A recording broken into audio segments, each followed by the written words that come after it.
If it feels like you've been waiting forever for Godzilla vs. Kong, you're definitely not alone. This film was announced in 2015 and it's scheduled to be released in November 2020. Although the title gives away a lot of the movie, I'm guessing there's going to be at least one more big bad kaiju in the mix. There have been some serious hints that Mecha Godzilla will be making an appearance in this film, but there are plenty of questions that remain. I'll talk about how this creature could be brought to life and what impact that could have on the next big screen kaiju clash.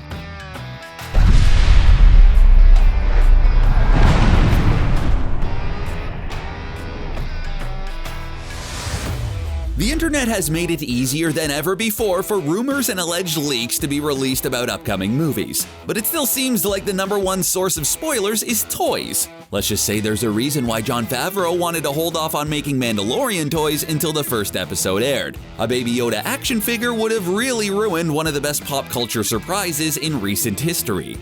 A simple toy may have managed to spoil a major plot point for the upcoming movie Godzilla vs. King Kong. At a toy convention in Hong Kong, figurines were unveiled to promote the film, and one in particular was quite interesting. It seems to show none other than the robotic kaiju Mecha Godzilla himself. That seems like a pretty huge hint that Mecha Godzilla will be making an appearance at some point in Godzilla vs. King Kong, and there's another seemingly solid piece of evidence. During the end credits of Godzilla King of the Monsters, there's a montage of newspaper headlines which you might have missed if you've got too many refills on your movie theater concessions. There are some straightforward ones like Rodan nesting in volcano north of Fiji, but others are more open to interpretation. The gist of them is that things are infinitely nicer when humans and monsters live in peace with one another. One in particular reads, "Monarch boosts forces around Skull Island." If you're a monster movie fan, then you probably know that Skull Island is the home of King Kong, and has been since all the way back in 1933's King Kong. Further reading reveals that teams of geologists have been investigating the area and found something interesting. Monarch had attempted to create organic titans in the past, which caused several recent incidents in the area.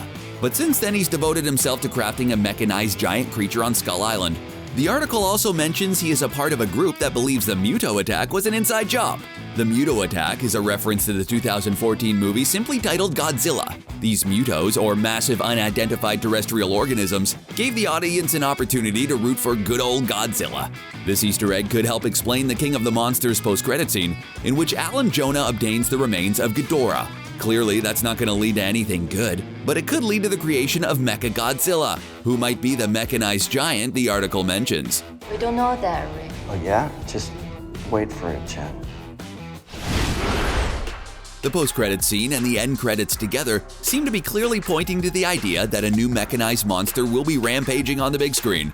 Combined with the action figure leak I mentioned earlier, it kinda sounds like a sure thing that Mecha Godzilla is gonna show up during Godzilla vs. Kong. Come on, did you really think that movie was just gonna be about Godzilla and King Kong duking it out? You know the studio's gonna try to pack in as many over-the-top monstrous characters as possible, and Mecha Godzilla definitely fits the description. Of course, there are other mechanically enhanced creatures in the MonsterVerse, including Mecha King Ghidorah. I definitely wouldn't mind seeing this cybernetic creature facing off against Godzilla and/or King Kong, depending on how the movie plays out. If Mecha Godzilla is going to be incorporated into the movie, the big question is where is he going to come from? After all, giant mechanized monsters are made, not born, so there has to be at least one person in the MonsterVerse who thought creating such a creature was a good idea. I don't want to spoil anything for you, but I'm going to go ahead and predict that it will turn out to not be a good idea after all. To answer this question, let's take a look back to the 2014 Godzilla movie. In the beginning, there's a scene where Monarch scientists are seen exploring a giant skeleton found in the Philippines. It's thought to predate even the mighty Godzilla himself, and in the credits, it's referred to as Adam. It doesn't look exactly like Godzilla, but it's certainly enough to have been easily a distant relative of some kind.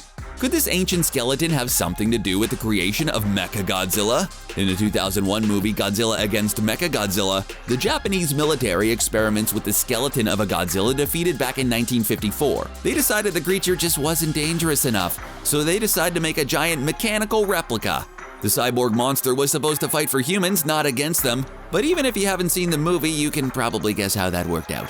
Sometimes it's appropriate to fight fire with fire, or giant rampaging monster with giant rampaging monster, but that doesn't work out so well here. Kiryu had some incredible tech, like its freezing absolute zero cannon, but unfortunately its soul was awakened by hearing the scream of the real Godzilla. The first time this happens, it results in a massive rampage that only stops when Kiryu runs out of energy, and scientists decide it might need a few tweaks in terms of design.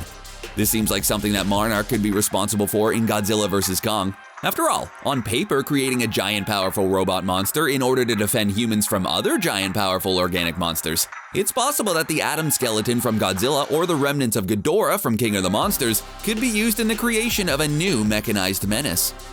Ghidorah, the one who's many. You what? It's entirely possible that Monarch will be motivated to use Mecha Godzilla as a secret weapon in order to fight against the Titans. While Godzilla is great and all, he's a lot more difficult to predict and control. If Monarch wants to way to battle the Titans, then creating a giant mecha kaiju is definitely one method. It's possible that they want to be prepared in case they need to fight against Godzilla or some other monster at some point in the future. You might be wondering, just what is Mecha Godzilla?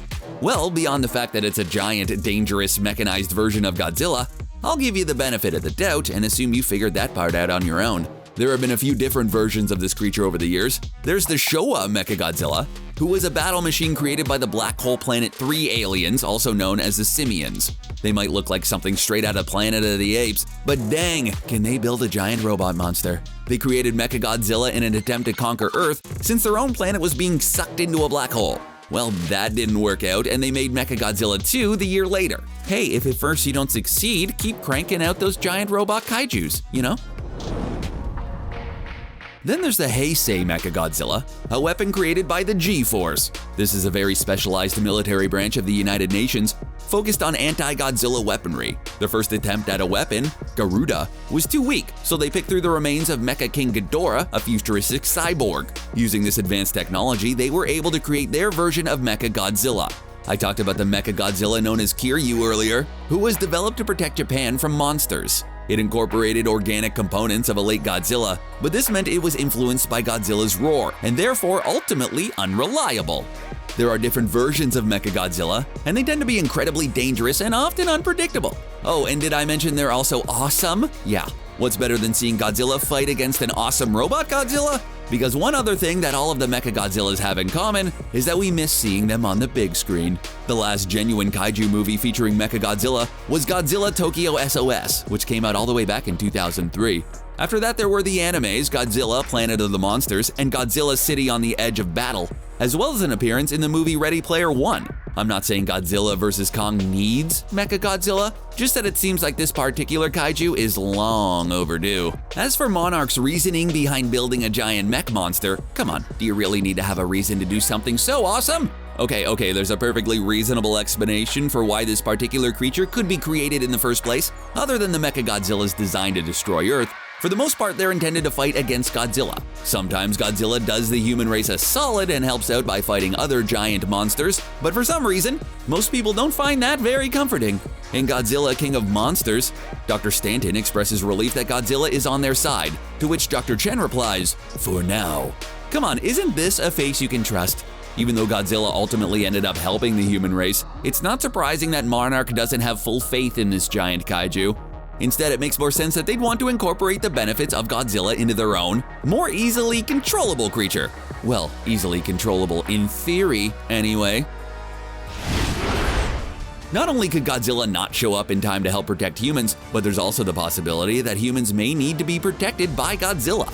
Since he's in control of the remaining Titans, he would be a massive threat if he goes rogue, and having a contingency plan in place for that situation wouldn't necessarily be the worst idea, at least in theory. You definitely don't want to be left scrambling in a giant monster attack, so Monarch has incentive to look into different options before disaster strikes. Since the design of Mechagodzilla is based on Godzilla, it will be interesting to see how Monarch sets to work creating it. They could use the Atom skeleton I mentioned earlier, or the remains of Ghidorah Jonah purchased during the King of the Monsters post-credit scene. One possibility is that they'll use Atom to get ideas about how to lay out the structure of their new robot. But another idea is that this Mechagodzilla will actually have some organic components, making it a cyborg instead of just a robot. They could potentially use DNA from Atom or Ghidorah and some kind of Jurassic Park type procedure to reanimate these creatures. Because we all know how well things went in that movie, so let's give the monsters some massively powerful weapons for good measure. Godzilla vs. Kong is said to involve Monarch embarking on a perilous mission into uncharted territory. They're hoping their expedition will provide them with information on the origins of the Titans. If they manage to find that out, it could definitely give them a great starting point for creating their very own monster. According to director Adam Wingard, The movie will involve lots of monsters going crazy on each other, which, okay, so far so good. But he also noted that he wants the film to have an emotional impact on audiences and for people to feel invested in the outcome. After Godzilla helped out in Godzilla King of the Monsters, it would definitely be poignant to see him getting overpowered by a beast humans created to fight against him. This could be exactly the kind of emotional moment Wingard says will be included in the film. I'm starting to tear up just thinking about it. So let's get back to talking monsters, shall we? As I mentioned earlier, there are quite a few different versions of Mechagodzilla, and I'm sure the movie will put its own spin on the character in terms of its origins and weapons. Just a few of its most impressive weapons are the eye-mounted laser cannon, missiles ready to be launched at a moment's notice, and Cryu even had an energy blade which functioned like a giant sword. Some of the tech is specifically anti-Godzilla, like the one in Godzilla vs. Mechagodzilla 2, who could absorb Godzilla's atomic breath and turn it into plasma energy to then be used against him. Monarch's experience with Godzilla in the previous movie could help them create a monster specifically designed to eliminate the original. Regardless of what Monarch intends to do with Mechagodzilla, I have a feeling it's gonna end up doing whatever it wants. Kaiju tend to do that if you haven't noticed, and Mechagodzilla is one powerful being. Now the title of the film is Godzilla vs. Kong, so it's safe to assume that at one point we'll see Godzilla vs. King Kong. Hey, what do you want from me? I didn't name the movie. These monsters are both heavy-hitting behemoths with no shortage of fans, so seeing them faced off against each other is definitely a no-brainer. They've been duking it out since all the way back in 1962's King Kong vs. Godzilla. Spoiler alert, King Kong won. But there are a few things in the universe that bring people together more than a common enemy. Even though Mechagodzilla was designed to combat Godzilla, it could easily pose a threat to King Kong as well. In order to save their own lives and take down this metallic menace, Godzilla and King Kong might have to take a break from pummeling each other and team up in order to preserve their own lives. Kaiju assemble! The synopsis of the film also includes a bit about a human conspiracy that threatens to wipe the creatures, both good and bad, from the face of the earth forever. We all know creatures like Godzilla end up fighting each other in straightforward combat, but human beings tend to be a lot more devious, so it's hard to say exactly what this conspiracy is about. It could be a group of eco-terrorists who overtake Mechagodzilla for their own nefarious purposes. This could be anything from destroying Monarch to stomping out monsters who are just minding their own beeswax and not bothering any humans. Maybe Monarch will build Mechagodzilla with the idea of keeping him around just in case, but then he ends up falling into the wrong hands. And really, when it comes to Mechagodzilla, most hands are the wrong ones. Giant robot monsters are really hard to use responsibly.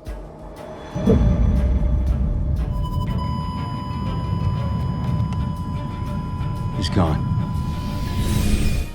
There's also the possibility that Monarch won't be at fault for the creation of Mechagodzilla at all. Aliens created these monsters in Godzilla vs. Mechagodzilla and Terror of Mechagodzilla. I'm not suggesting that it'll be the exact same ape-like alien creatures, but it would definitely be surprising to see extraterrestrials added to the mix. After all, when you have giant lizards and monkeys running around, are aliens really that crazy? It's possible that there could be some humans either working for Monarch or outside of it who want to help the aliens cause damage to Earth or straight up conquer it for whatever reason. We know there'll be a human conspiracy, but we don't know that it will only involve human beings. There are definitely some people who just want to watch the world burn, and what better way to do that than with a massive Mechagodzilla?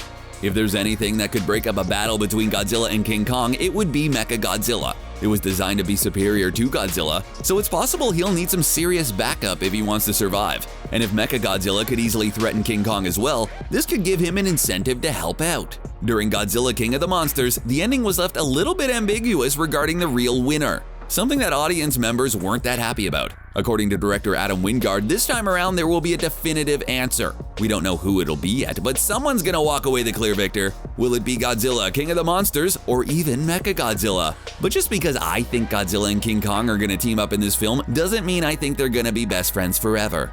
That would be nice, but it definitely sounds pretty unrealistic, even in a movie filled with giant monsters.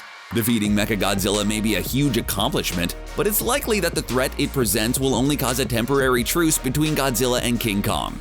The idea of man versus nature is a common one in the MonsterVerse, and it's something we definitely saw in Godzilla the King of the Monsters. And what better way to exemplify that theme than to have two organic creatures battling a man-made monster? Hey, look at them go! I'm of the opinion that when it comes to giant monsters, the more the merrier. So I'm hoping Mechagodzilla makes an appearance in this movie. Let us know which kaiju you hope shows up in the comments section below, and don't forget to click on subscribe button for more from CBR. Bye for now.